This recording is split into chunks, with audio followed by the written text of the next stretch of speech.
lupa like, comment, and subscribe ya. Baby, but you know I never will. Pada materi saya kali ini yaitu tentang penggolongan berkala unsur-unsur. Dengan tujuan yang pertama mempelajari sifat-sifat unsur segolongan dalam sistem berkala. Dan yang kedua yaitu mengamati reaksi dan warna nyala beberapa unsur alkali dan alkali tanah. Yang ketiga yaitu menganalisis suatu sampel yang mengandung suatu unsur alkali dan alkali tanah. Yaitu ada landasan teori. Sampai awal abad ke-19, perbedaan yang jelas antara unsur dan senyawa belum ditemui. Pada saat itu, penyelidikan tentang komposisi senyawa berlangsung dengan pesat. Para ahli kimia mengembangkan pengetahuan di bidang sifat-sifat fisika dan kimia dari unsur-unsur dan senyawa.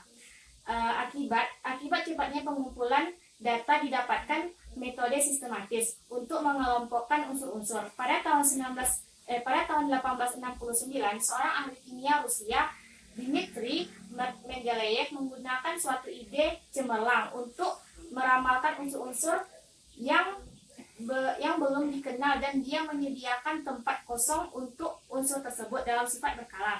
Penyusunan tabel dan urutan unsur-unsur dalam golongan dan kala didasarkannya pada pengamatan sifat-sifat fisika dan kimianya.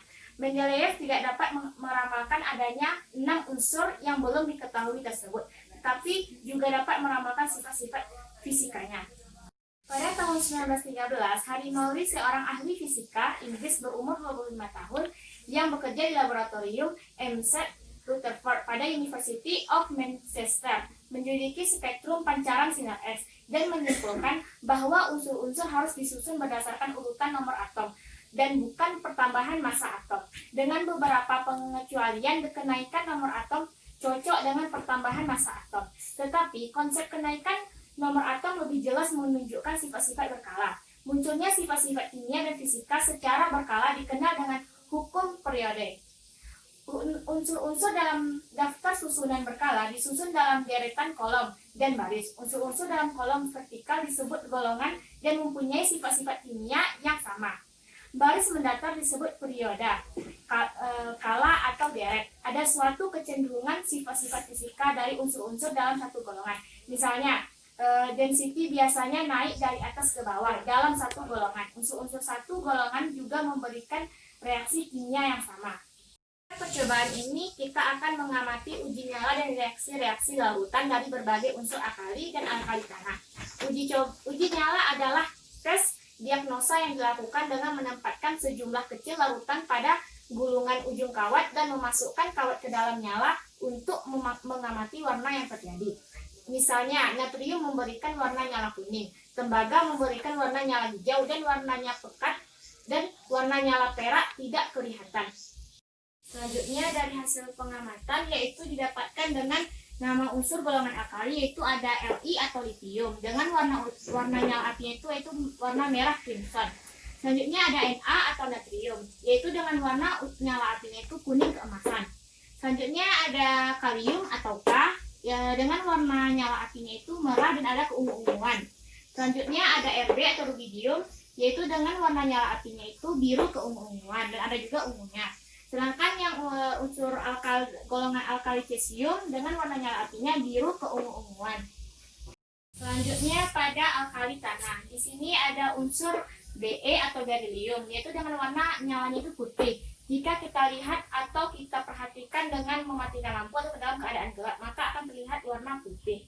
Yang kedua ada magnesium, juga begitu, warna nyalanya itu warna putih. Selain itu ada kalsium, yaitu warna nyalanya itu jingga merah. Selanjutnya ada Sr atau strontium dengan warna nyalanya merah. Dan ada Ba atau barium, itu dengan warna nyalanya hijau. Selanjutnya ada prosedur kerja.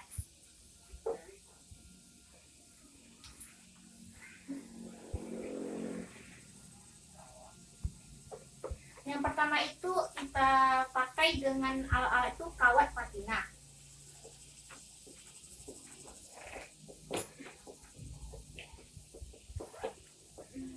Terus di sini ada kalsium,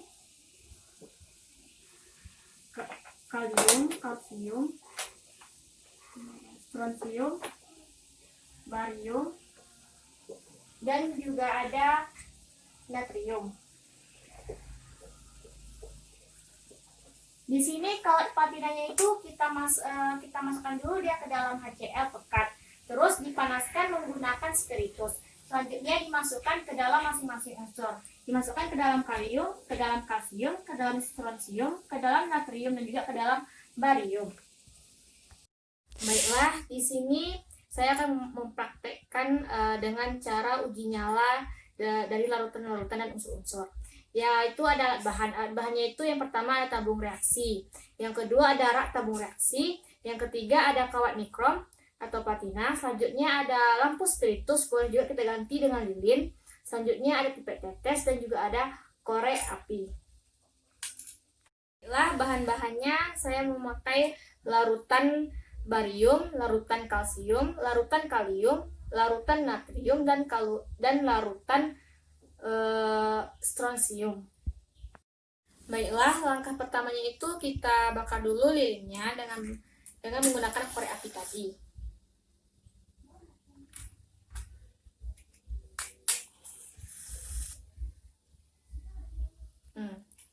Selanjutnya kita ambil kawat platina atau nikrom tersebut, lalu kita campur ke larutan natrium. Lalu kita dekatkan ke api.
pengamatan saya kali ini yaitu perlakuan pada kawat platina jika dicampurkan kepada natrium maka warna nyala apinya itu kuning keemasan. Kalau kawat platina dicampurkan dengan kalsium maka akan menghasilkan warna uji nyala warnanya itu merah bata atau merah kekuningan. Selanjutnya ada kawat platina dicampurkan dengan strontium akan menghasilkan warna uji nyala itu merah tua agak keunguan. Selanjutnya ada kawat platina dicampurkan ke dalam cairan barium akan menghasilkan uji nyala hijau kekuningan. Selanjutnya kawat platina dan kalium dicampurkan ke dalam unsur kalium akan menghasilkan warna uji nyala itu lembayang atau warna nila. Kesimpulan dari materi saya kali ini yaitu tentang uji nyala. Yang pertama, bahannya itu ada natrium. Jika natrium dimasukkan ke dalam gelas ukur, maka dia akan dan dibakar di atas spiritus, maka akan menghasilkan warna kuning keemasan.